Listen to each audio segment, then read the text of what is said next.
নোয়াখালী বিজ্ঞান ও প্রযুক্তি বিশ্ববিদ্যালয়ের সর্বত্র এখন পরিযায়ী পাখির উড়াউড়ি, যা ক্যাম্পাস জুড়ে তৈরি করেছে এক নান্দনিক দৃশ্য। পাখির অভয়ারণ্য নিশ্চিতের উদ্যোগ নিয়েছে কর্তৃপক্ষ।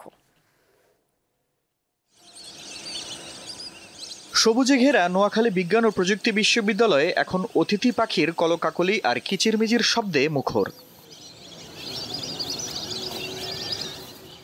শীত এলেই অতিথি পাখির ভিড় জমে ক্যাম্পাসে। বিভিন্ন শীতপ্রধান দেশ থেকে বাঁচতে প্রতি বছর হাজার হাজার মাইল পাড়ি দিয়ে নিরাপদ অভয়ারণ্য নোয়াখালীতে আশ্রয় নেয় অতিথি পাখির দল। বিশ্ববিদ্যালয়ের লেক ও জলাশয়ের পাশাপাশি পুরো ক্যাম্পাসেই যেন পাখির মিলন মেলা। আকাশে তাদের উড়ে বেড়ানোর নান্দনিক দৃশ্য উপভোগ করেন শিক্ষার্থীরা। আপনি যদি বেশি ডিপ্রেশনে থাকেন তাহলে এই পাখির কাছে আসুন, পাখির কিচিরমিচির শুনুন, 10 মিনিট চোখ বন্ধ করে থাকুন, নিজের ভেতর কি আছে সেটা উপলব্ধি করবেন এবং আপনার মন অটোমেটিকভাবে ভালো হয়ে যাবে। তাদের পাখনায় ভর করে যে সুগন্ধ সুদূর থেকে নিয়ে আসে, তা স্তব্ধ করার অধিকার কোনো সভ্য মানুষের নেই। এই ময়নাদ্বীপের পাড়ে কিছুক্ষণ বসে থাকুক, আমি বিশ্বাস করি তার মন খারাপের এখানে কোনো অপশনই থাকবে না।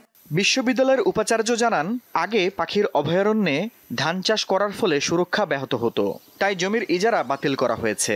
অবৈধ শিকার এবং চাষাবাদ এলাকায় নিষিদ্ধ করেছে, যাতে অতিথি পাখিরা অবাধ বিচরণ করতে পারে এবং নিরাপত্তা বেষ্টনীতে আমরা সবসময় টহল দিয়ে রাখতেছি, যাতে অতিথি পাখি কেউ ডিস্টার্ব করতে না পারে বা অতিথি পাখিকে কেউ শিকার করতে না পারে। নোয়াখালী বিজ্ঞান ও প্রযুক্তি বিশ্ববিদ্যালয়ে এবছর নানা প্রজাতির ৩৫০০-এর মতো পাখি এসেছে বলে জানিয়েছে বিশ্ববিদ্যালয় কর্তৃপক্ষ। দীপ্ত বার্তা কক্ষ।